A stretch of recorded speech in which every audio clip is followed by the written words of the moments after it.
po çdo vit e më shumë jemi përpjekur dhe kemi arritur disa rezultate relativisht mira, do thoja unë, për sezonin.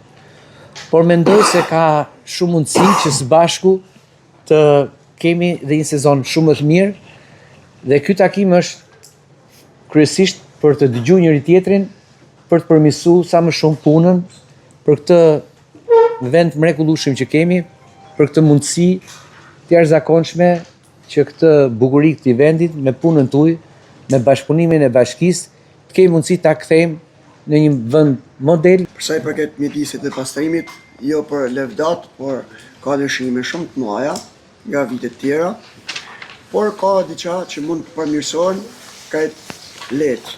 Për venimin tim duhet të vendosen orare për nxjerrjen e meturinave, që edhe firma ta ketë më të thjeshtë, edhe na ta kena më të thjeshtë që të caktojmë një orar për nxjerrjen e meturinave. Duhet merren masa ekstreme për personat të cilët bëjnë rekonstruksion, ndërtesat edhe gjatë verës, edhe gjatë dimrit, dhe me pa përgjegjshmërinë e tyre të theksuar i hedhin meturinat në çdo vend.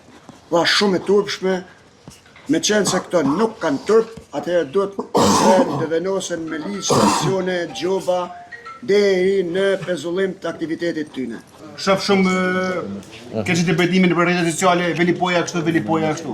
Na të mundon me bëj sa më të mirë velipoja. Ka rëndërat e bukura të velipojës. Dhe fatkeqësisht shumica prej nesh që na jemi në konflikt, se është tjetër i hallim të boshat e meturinave që nuk kanë fajë boshat e meturinave për mi lau. Ka problem që ne s'kemi ku për t'i hull, e na detyruar me hull. Është i gjatë që fatkeqësisht huve me dhe lavamona, dyshek, gjana, dhe më thënë është një rënca jo, nuk ka shpa ju, i s'ka lidhe kjo pjesë të ju, por... 9 me 7 mund të bëhet derdhja e plerave, nga 7 e mëngjesit deri në 9 darkës, kush hedh plera, siç ram dakord, do gjobitet. Unë mendoj që masi ta njoftojmë këtë gjë, edhe publikisht të rregullin e orareve, dhe çdo biznes të jetë i detyruar ti hedhi mbetjet me qese të zeza në kontenier, që do të thotë që nëse nuk zbatohet, ne kemi drejtën me gjobit për ndotje.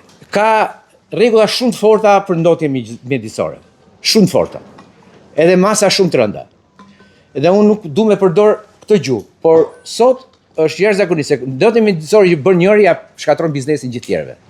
Njëri është atje dhe ne jemi detyruar të marrim masa shumë të forta deri me ndjekje penale. Dhe me shumë tjera. Ne nuk kena nevojë, se jeni një komunitet që mirë kuptohemi, por duhet ta mbani parasysh të çadrave edhe të hapësira publike. Këtu nuk jam fare tolerant te kjo, sepse duhet ketë hapësirë publike për pushusit, por i lutem shumë, betej e shtyve një rresht më këtej, more një më çadër më kështu, bëhet ne nuk duam. Duam hapësirat publike që do të jenë 2 fish më të nda se vitin tjetër, dhe që një pjesë do menaxhohet nga bashkia me çmime shumë më të ulta dhe disa limite çmimesh që do vendosin me Këshillin Bashkiak për t'ia ofruar banorëve, por du një vëmendje dhe një kujdes për mos me na zënë hapësirat publike.